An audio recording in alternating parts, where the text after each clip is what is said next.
Forgotten username recovery failed on Moneybox Fix. If you've tried to recover your username on the Moneybox app and keep getting an error, don't worry, there's a reason it's not working, and it's actually pretty simple. Most people assume Moneybox uses usernames like traditional banks, but here's the surprising truth: your account is tied entirely to your registered email address. There's no separate username to recover. So, if your recovery attempt failed, it's likely because you entered the wrong email or are using an address not linked to your account. Here's how to fix it quickly. First, open the Moneybox app or go to their login page. Choose Forgotten Password instead of Forgot Username. Then, enter the email address you believe is registered.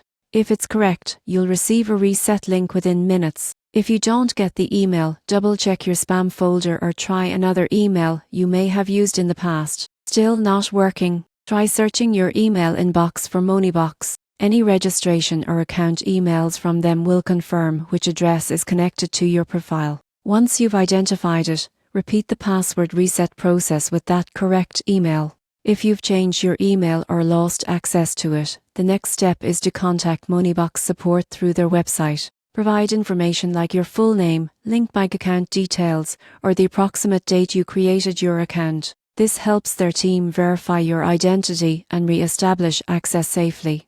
It's worth noting that using an outdated version of the app can sometimes interfere with recovery attempts, so make sure your Moneybox app is up to date before trying again. Most people get this wrong because they keep entering their username, but once you realize that your email is a true login key, the problem disappears. So, if your forgotten username recovery failed on Moneybox, don't stress. Just focus on confirming your registered email, reset your password, and you'll be back to saving and investing with Moneybox in no time.